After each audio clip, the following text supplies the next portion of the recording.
어느 크리스찬 이비인후과 의사가 있었는데 이분이 크리스찬이었던지라 교회 목사님들도 자주 가서 치료를 받곤 했습니다. 특별히 목사님들이 이제 설교하고 하다 보면 성대가 때로는 무리가 되기도 해서 가서 치료를 받는데 어느 날 보니까 두 목사님이 오셨습니다. 한 목사님은 이제 목을 진찰하고 나서 앞으로 목소리를 성대 무리가 가지 않도록 목소리를 너무 크게 말씀하지 마시고 가급적 찬송은 부리지 마십시오. 그렇게 이제 진단하고 나서 처방을 얘기해 주더랍니다. 두 번째 목사님한테는 목사님 설교도 많이 줄이시고 찬송도 아주 짧은 것만 부르도록 하십시오 하고 이렇게 이제 처방을 해줬습니다. 이제 그 두 목사님이 지나고 나간 다음에 간호사가 선생님 좀 이상합니다. 제가 보기에는 두 분 다 증상이 비슷한데 왜 처방은 앞에 목사님하고 뒤에 목사님이 다르습니까? 했더니 그 의사가 빙그레 웃으면서 하는 말이 뒤에 목사님은 우리 교회 목사님이라서 그랬다고. 우리 교회 목사님이라서 설교 짧게 하라고 했다고 이렇게 얘기하더랍니다.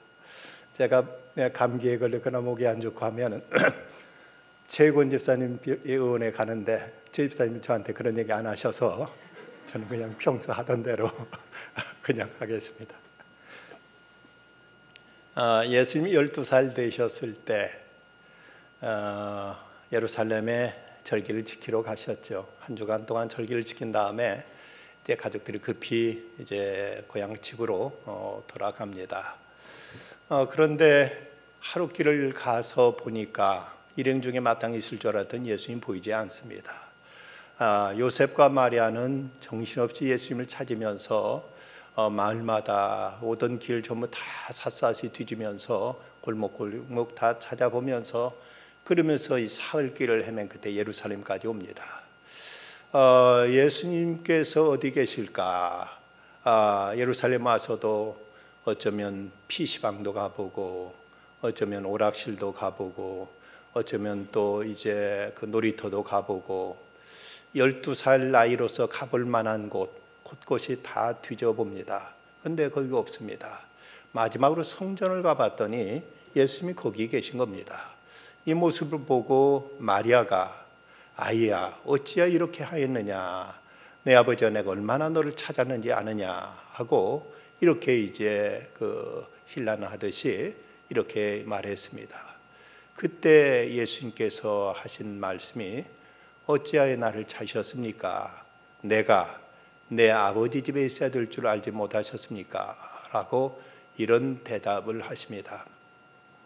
이 대답에 대해서 신학자 데럴 보크는 해석하기를 내가 있어야 될 줄을 알지 못하셨습니까? 있어야 된다는 이 표현을 그 히라버 데이라는 단어를 가지고 그는 해석하면서 그 본래 의미에 맞게 이 말을 번역한다면 이런 말이라고 그는 말하고 있습니다. 내가 내 아버지 집에 있어야 하는 것은 내 인생에 가장 필요한 우선순위임을 모르셨습니까? 예수님께는 성전이 아버지 집이었고 그리고 그 아버지 집에 그가 삶의 중심을 두는 것은 당연한 그분의 삶의 우선순위였고 마땅한 일이었다고 예수님은 이런 말씀을 12살 때 하신 것입니다.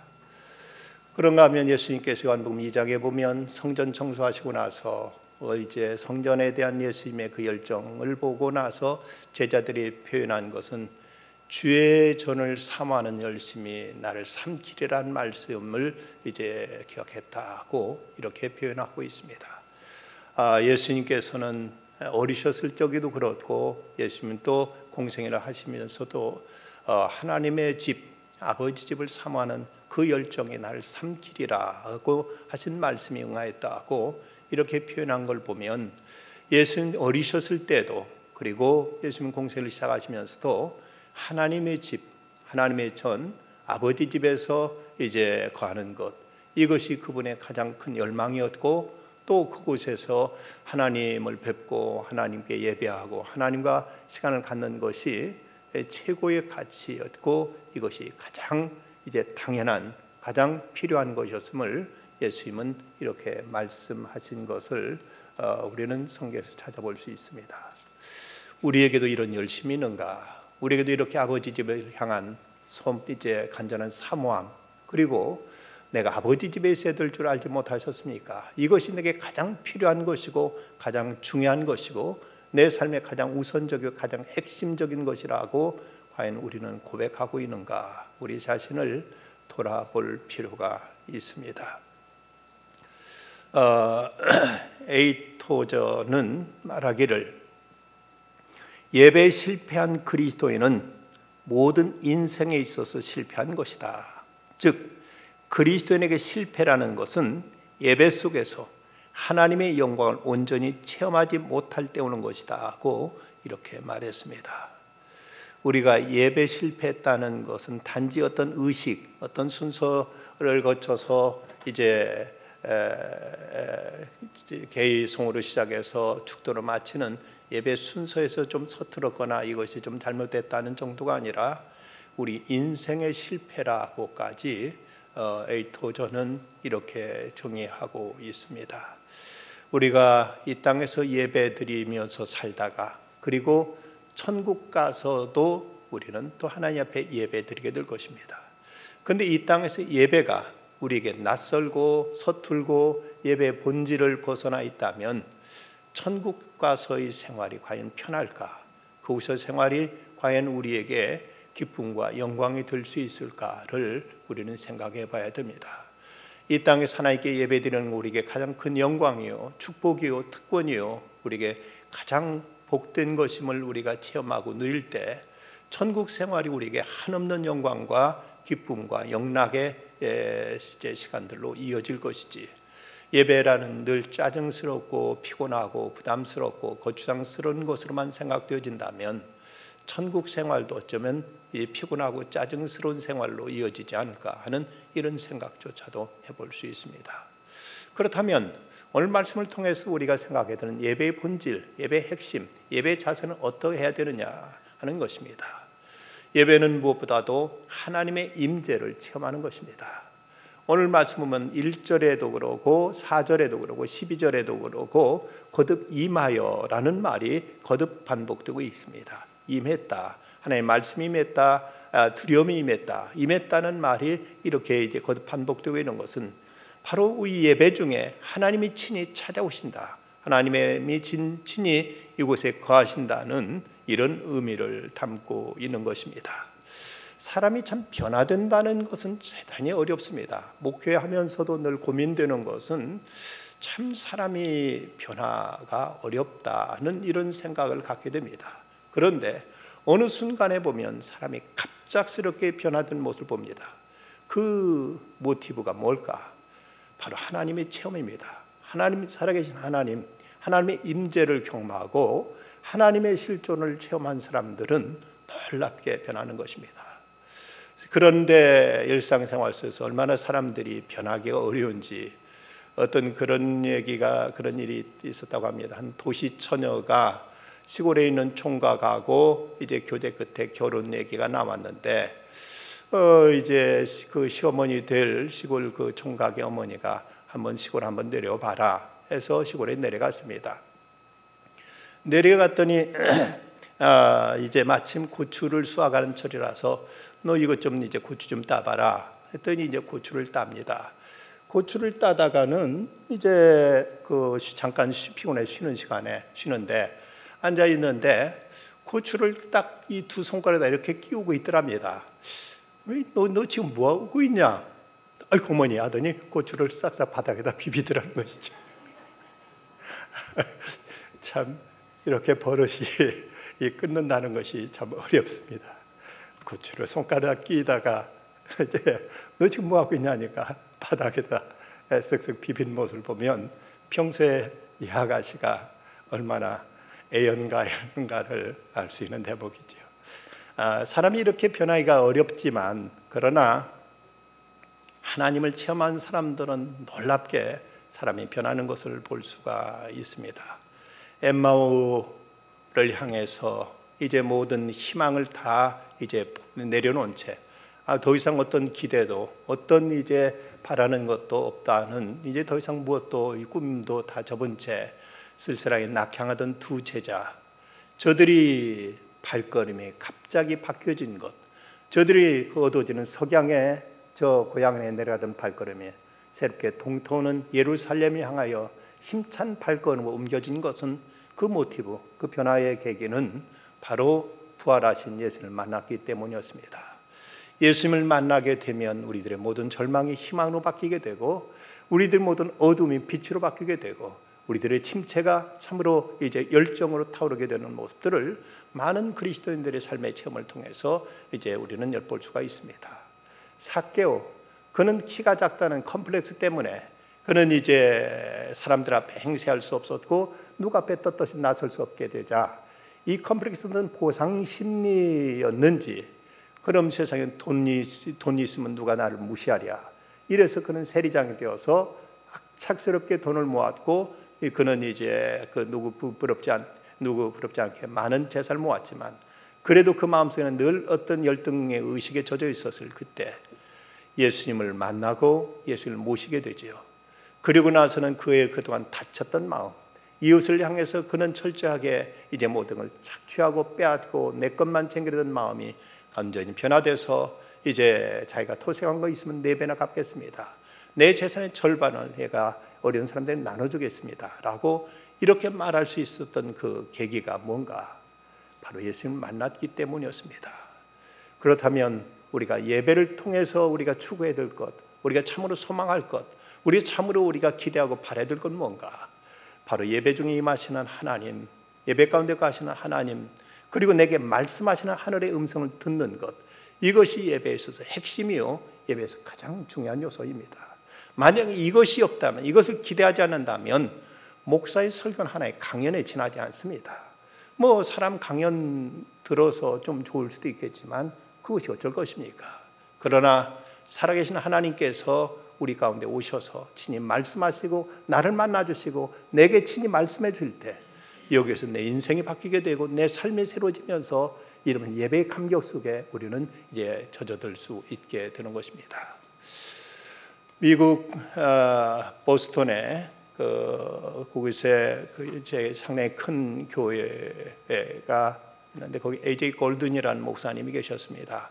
그곳이 목사 제법 큰 교회라서 목회 사역도 일이 많았고 또 성도들 그 많이 몰려오는 그 성도들에게 어떻게 이제 하나님의 말씀을 더 이제 잘 전할 수 있을까 이거 고심하면서 서재에서 설교를 준비하다가 잠깐 펜을 내려놓고 깜빡 잠이 들었습니다. 그런데 꿈 가운데 이 단에서 설교를 하고 있는데 가득한 그 예배 회중들 가운데 웬 낯선 얼굴이 하나 보입니다. 머리가 길다란하고 왠지 본 듯 싶기도 하고 또 이제 그동안 교회에서는 보지 못했던 한 낯선 얼굴이 있어서 예배 끝나고 저 사람 좀 잠깐 만나봐야 되겠다 하고는 이렇게 생각하고는 예배를 마쳤습니다. 예배 마친 다음에 급히 이제 내려가 봤더니 그분이 보이지 않습니다. 안내위원에게 아까 그 머리 덥석한 그분 어디 가셨느냐? 갔습니다. 그분 아느냐? 알죠. 그분 누구냐? 예수라는 분입니다 라고 이렇게 말하는 겁니다. 이분이 꿈에서 번쩍하고 깼습니다. 꿈에서 깨서 이분이 이때 깨달은 사실은 그렇구나, 우리 예배 가운데 예수님이 친 찾아오시는구나, 주님이 우리 예배 중에 오셔서 우리의 예배를 받으시는구나 하는 사실을 깨닫고 나니까 그의 설교가 달라지고 그의 이제 그 목회가 달라지고 그러면서 그 교회는 놀랍게 부흥되고 놀랍게 성장하게 됐다는 것입니다. 여러분, 이 예배 중에 주님이 와 계신다는 것, 하나님이 우리 가운데 임하셨다는 것, 하나님 우리에게 지금 이제 우리 각자에게 말씀하신다는 것, 이것을 믿고 기대하면서 예배하는 자와 그냥 하나의 어떤 절차와 형식에 따라서 예배 시간 때우고 가는 사람과 예배의 자세는 결코 같을 수가 없는 것입니다. 본문 17절 말씀에 보면 이제 해가 져서 어두울 때 연기나는 화로가 보이며 타는 횃불에 쪼갠 고기 사이로 지나더라. 하나님께 아브라함에 나타나셔서 언약을 맺으시는 이 모습을 볼 수 있습니다. 이렇게 이제 하나님의 임재를 체험하게 되는 것은 그가 이제 8절에서 주 여호와여, 내가 이 땅의 소유로 받을 것을 무엇을 알리까 하고 하나님 앞에 아뢰고 기도한 그 결과로 그는 이런 하나님의 현현, 하나님의 임재를 이렇게 체험할 수 있었던 것입니다. 예배를 통해 나타나신 하나님을 요한계시록 1장에 보면 9절과 10절에 이렇게 기록되어 있습니다. 나 요한은 너희 형제요 예수의 환난과 나라와 참음에 동참하는 자라. 하나님 말씀과 예수의 증거로 인하여 반모라 하는 섬에 있더니 주의 날에 내가 성령에 감동하여 내 뒤에서 나는 나팔 소리 같은 큰 음성을 들으니, 주의 날에 바로 그는 이제 하나님의 말씀을 전하다가 복음을 증거하다가 그는 저 반모섬에 유배되어서 그곳에 유배되어 있는 상황 속에서도 주의 날, 주님의 날, 주일날 그는 예배 공동체 속에서 하나님의 음성을 듣고 하늘의 계시를 보게 되는 이런 신비한 체험을 하게 된 것을 우리가 여기서 볼 수가 있습니다. 예배를 통해 우리가 꼭 붙들어야 될 것은 예배 자리에 하나님의 임재와 하나님의 말씀을 우리는 이제 붙들고 이것을 찾아야 됩니다. 이것이 예배자의 가장 이제 바라는 기대와 소망이 되어야 되고 거기에 우리는 집중해야 될 이유가 바로 거기에 있는 것입니다. 그런가 하면 예배는 우리 가장 소중한 것을 하나님 앞에 드리는 것입니다. 아브라함이 하나님께 바다의 모래처럼 하늘의 별처럼 자손이 창대하게 되리라 하는 이 말씀을 받았을 때 그 자기 같은 사람이 어떻게 그런 축복이 임하는지를 하나님께 물었습니다. 그러자 하나님께서 나를 위하여, 9절 말씀은 나를 위하여 3년 된 암소와 3년 된 암염소와 3년 된 쇠양과 산포대와 집비둘기 새끼들을 가져다 올지니라. 여기서 하나님께 거듭 3년 된 암소, 3년 된 암염소, 3년 된 수양을 말씀하고 있습니다. 왜 하필 3년 된 것일까? 그 이유는 3년 된 재물이 가장 좋은 것이기 때문입니다.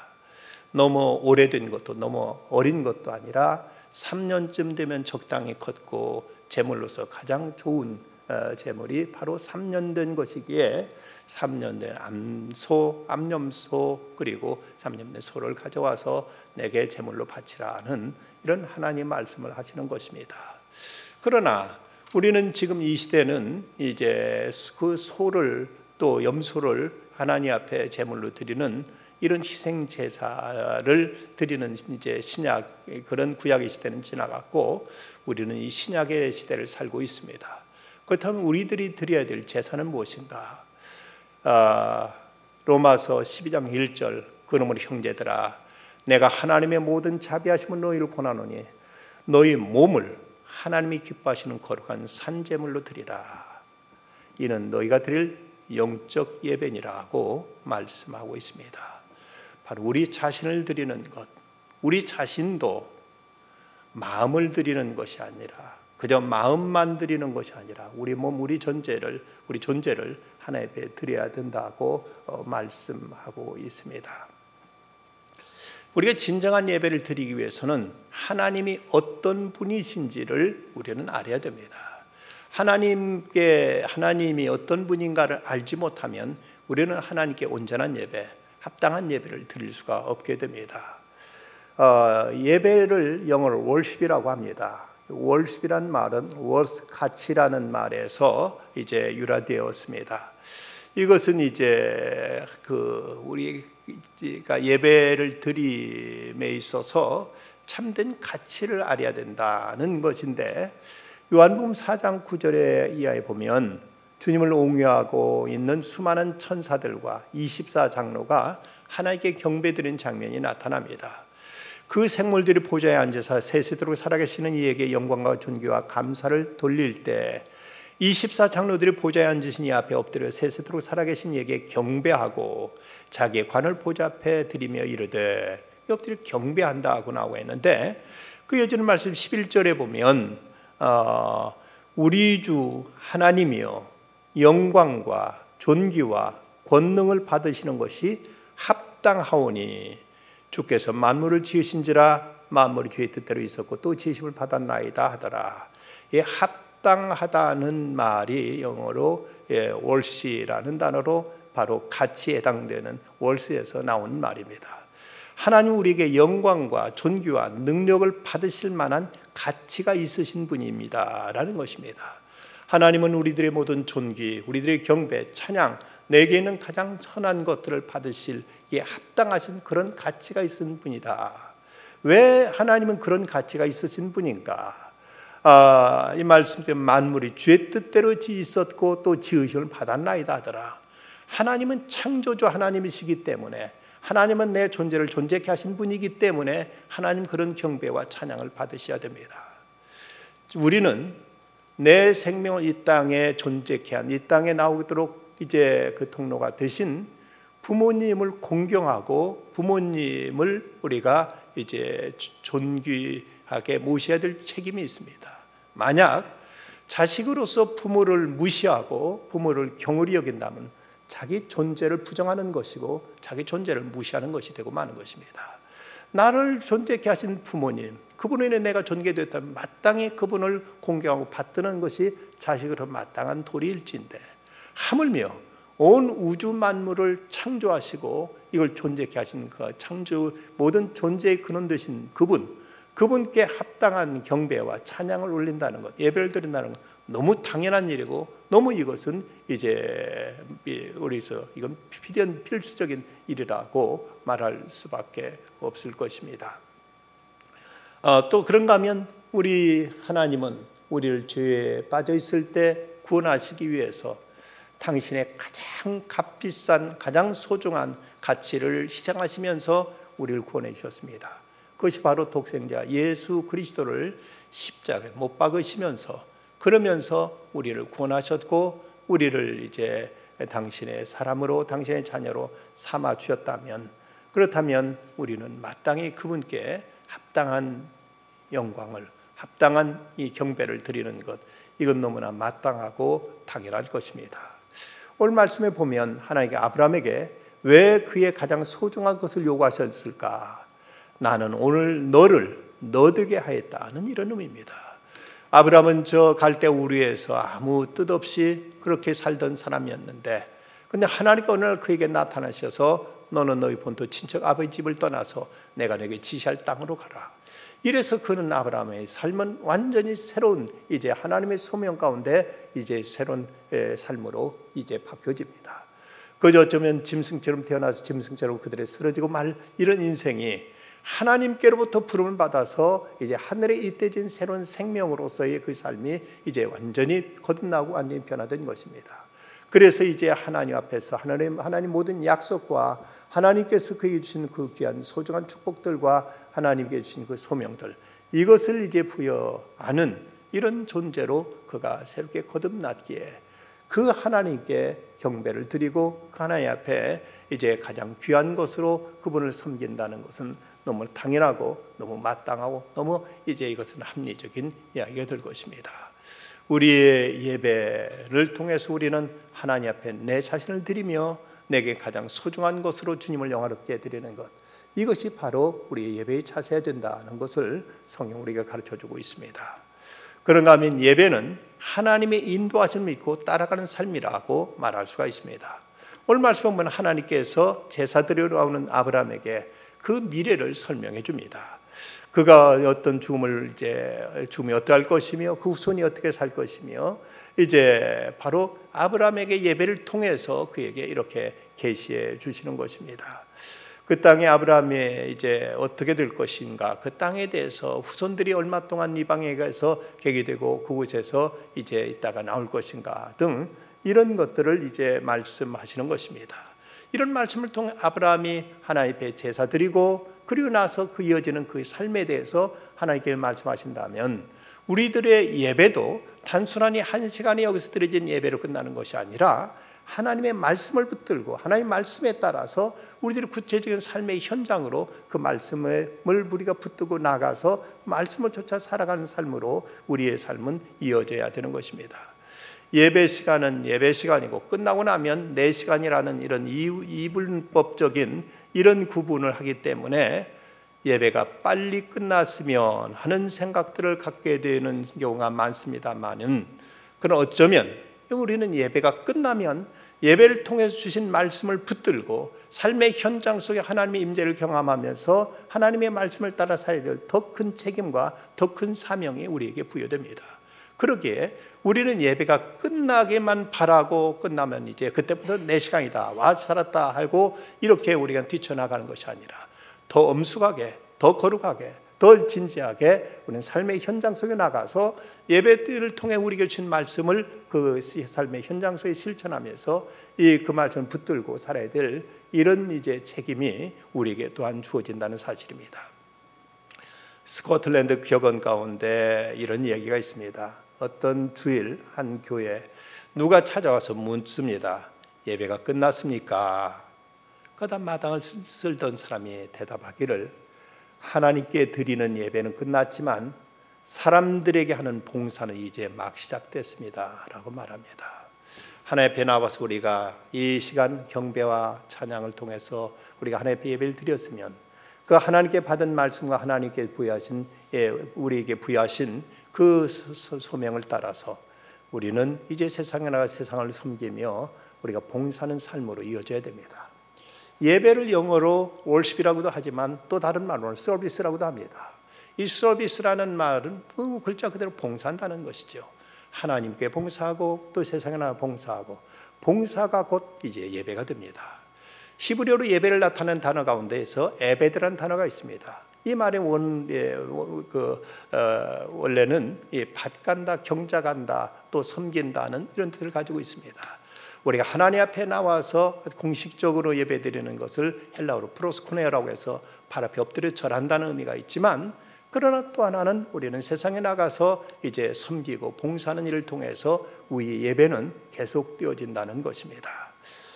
우리는 너무나 예배와 이 어떤 정해진 시간의 예배와 생활과가 너무 이제 유리되어 있고 이것이 단절되어 있는데, 참된 예배는 하나님 앞에 드리는 이 시간의 예배가 우리의 삶의 현장으로 그대로 이어져서 하나님께 주신 말씀을 붙들고 그곳 삶의 자리에서 우리가 그 말씀을 따르고 지키며 준행하며 살아가는 것, 이것이 예배자의 삶이라고 말할 수 있습니다.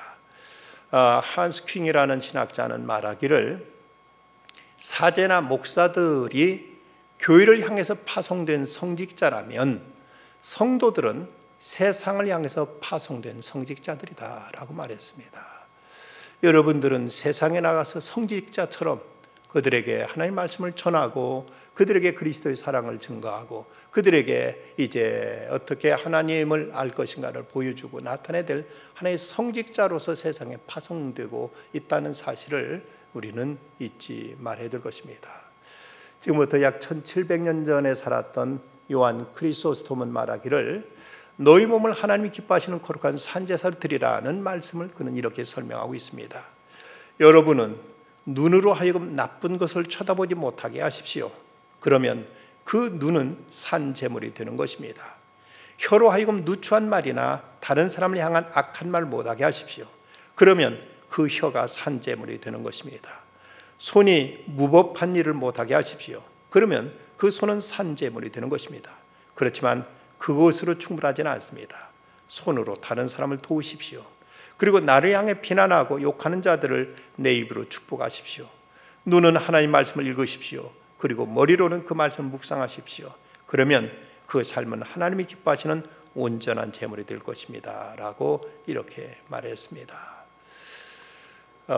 우리가 삶의 현장 속에서 우리의 눈으로, 우리 입으로, 우리 손으로, 우리 발로 하나님의 뜻을 준행하고 그리스도의 사랑을 나타낼 때 이것이 이제 하나님께 드려지는 산제물이 되고 산에 살아있는 하나님께 드리는 참된 예배가 되어진다고 이제 요한 크리소스톰은 이렇게 이제 로마서 12장 1절을 이렇게 해석하고 있습니다. 요한계시록 5장 14절에 보면 예배를 마칠 때 장로들이 아멘 하며 엎드려 경배하는 모습이 나옵니다. 그런데 우리는 아멘 하면 이 아멘을 끝났다라고 받아들이기가 쉽습니다. 그런데 아멘의 뜻은 me too, 그리고 truly, 진실로 그러합니다, 나도 그러겠습니다 하는 이런 통입니다. 아멘 하고 우리가 응답했을 때 이렇게 기도한 것처럼 나도 그러겠습니다, 진실로 그러하겠습니다 하는 이런 다짐이요, 결단이요, 고백이요, 이런 이제 자기의 헌신이 바로 여기에 담겨 있음을 안다면 우리가 이 아멘의 의미도 얼마나 중요한가, 얼마나 이것이 이제 우리가 신중히 해야 되는가도 우리가 생각해야 됩니다. 17절 말씀 다시 보면 해가 져서 어두울 때 연기나는 화로가 보이며 타는 횃불이 쪼갠 고기 사이로 지나더라. 여기서 먼저 풀무 연기가 보이고 연기가 지나간 다음 횃불이 타오릅니다. 횃불이 쪼갠 고기 사이로 지나가는 것은 두 사이에 언약이 성립되었다는 것을 의미합니다. 옛날 우리 나라에서도 두 사람이 사랑을 언약했을 때, 결혼을 약속하거나 했을 때 반지를 둘로 쪼개서 각기 따로 가지고 있다가 다음에 만날 때 서로 두 사람을 확인하는 이런 징표로 반지를 두 개로 쪼개서 나눠 가졌다 나중에 맞춰보는 이런 일이 있었습니다. 하나의 어떤 약속을, 언약을 이렇게 했었는데, 바로 이제 그 이스라엘 사이에서는 짐승을 둘로 쪼갭니다. 쪼개고 둘 사이에 이제 둘이 지나가는 것으로 이제 그 언약을 맺습니다. 언약이라는 말을 그 히브리어는 베리트라고 하는데 영어로는 to cut, cut이라는 자른다는 이런 의미를 가지고 있습니다. 둘레 쪼개놓고 지나감으로 언약이 성립되어 있습니다. 그런데 오늘 말씀해 보면 하나님이 처음에 연기를 보내셨고 그 다음에 횃불이 타올랐는데 본래 두 사람이 다 쪼개진 짐승 사이로 지나가야 언약이 성립되는데 여기서는 하나님 보내신 횃불만 지나갑니다. 이것은 어쩌면 일방적인 약속이라고 말할 수 있습니다. 내가 어떻게 하든지 나는 약속을 지킨다. 내가 지금 연기 풀무불을 지나가고 있지만, 내 인생의 고통과 시련의 골짜기를 지나가고 있지만 나는 널 위해 횃불을 준비했다. 내가 보는 이 모습 그대로 될 것이다. 하나님께 일방적으로 약속하시고 약속을 지키실 것을 선언하고 계십니다. 그리고 약속하신 그대로 모든 것이 다 그대로 되었습니다. 하나님께서는 아브라함의 예배를 받으시고 그에게 이제 축복하시고 그에게 약속하시고 그 약속을 이루실 것을 이렇게 타는 횃불 속에서 그에게 보여주신 것입니다. 유명한 화란에 그 복음 전도자 있고 이제 신앙이었던 그 코리텐붐 여사가 2차 대전 때 나치 수용소에 갇혀 있을 때 그는 이런 기도를 하나님께 드렸다고 합니다. 하나님, 여기서도 하나님께 예배만 드릴 수 있다면 저는 불평하지 않을게요. 예배만 드릴 수 있다면 불평하지 않을게요. 이렇게 기도하고 났는데 근데 그 뒤부터 자꾸 이제 깜빵 안에 막 벼룩이 들끓더랍니다. 그 때문에 이제 막 이제 물리고 아주 이제 성가신데, 왜 하나님은 내가 여기서 예배만 드릴 수 있다면 불평하지 않겠다고 이제 기도했는데 여기에 벼룩이 들끓게 하실까 하고 이것이 도무지 이해가 되지 않았습니다. 그런데 그 뒤로 그 수용소 안에 소문나기를 저 깜빵에는 벼룩이 들끓어서 가면 벼룩이 없는다 하는 소문이 나니까 간수들이 아무도 그곳은 얼씬거리지 않더랍니다. 아무도 간수들이 와서 감시하지 않고 아예 그쪽은 얼씬도 하지 않으니까 마음대로 찬송하고 마음대로 기도하고 마음대로 예배드릴 수 있었습니다. 그야말로 하나님께 예배하는데 어떤 제재도 받지 않게 됐습니다. 훗날 코리텐붐 여사는 이렇게 간증했습니다. 간수와 모든 지키는 사람들부터 자유로웠던 이 작은 공간은 드디어 천국이 되기 시작했다. 하나님께 마음대로 예배드릴 수 있던 그곳은 비록 이런저런 불편함은 있었지만 그럼에도 하나님께 마음대로 예배드릴 수 있던 그곳은 비로소 천국이 되기 시작했다고 이분은 이렇게 간증했습니다. 시편 기자는 이렇게 노래합니다. 내가 여호와께 바라는 한 가지 일 곧 그것을 구하리니 곧 나로 평생에 여호와의 집에 살면서 여호와의 아름다움을 이제 바라보며 그 성전에서 사모하게 하실 그것이라. 만군의 여호와여 주의 장막이 어찌 그리 사랑스러운지요. 내 영혼이 여호와의 궁정을 사모하여 쇠약하며 참새와 제비도 그 전에 집에서 새끼들 보금자리를 얻나이다 하고 이렇게 노래하고 있습니다. 시인이 그토록 사모했던 것은 그저 수달피 가죽으로 만들어진 그 다 낡아진 그 성막이 아니라 그곳에 계시는 하나님, 그곳에서 만나고 함께 그곳에서 교제하게 되는 하나님의 예배의 영광, 주님 그곳에서 주님을 찬양하고 주 앞에 기도하고 주님께서 말씀 주시고 하는 그 예배의 영광을 바라봤을 때 멀리서도 그것을 이제 그는 간절히 사모하면서 그는 얼마나 하나님의 전을 사모했던지, 심지어 주의 전에 깃들어 살고 있는 참새와 제비를 시기할 만큼 그렇게 하나님의 전을 사모했던 시인의 마음을 우리는 과연 품고 있습니까? 지난 세기 복음주의 양심을 불렸던 A. 토저 박사는 예배를 일컬어 교회의 잃어버린 보석이라고 이렇게 표현했습니다. 참으로 교회가 예배의 그 영성, 예배의 그 거룩함을 잃어버리고 만다면 교회는 심장을 잃어버린 것과 마찬가지입니다. 우리는 하나님의 앞에 나오는 것, 우리 신앙생활의 가장 핵심은 하나님의 드린 예배에 있습니다. 예배가 살아날 때 모든 것은 다 살아날 수 있습니다. 그런데 예배가 죽게 되면 더 이상 어떤 것도 의미가 없습니다. 봉사하는 것도 선교하는 것도 그 모든 것도 사람 일에 지나지 않고 자기 열심에 지나지 않고 자기 프로그램에 지나지 않습니다. 하나님 앞에 진정으로 예배드리고 나서야 모든 것이 의미를 갖게 되고 모든 그 생명력을 얻게 됨을 우리는 결코 잊지 말아야 됩니다.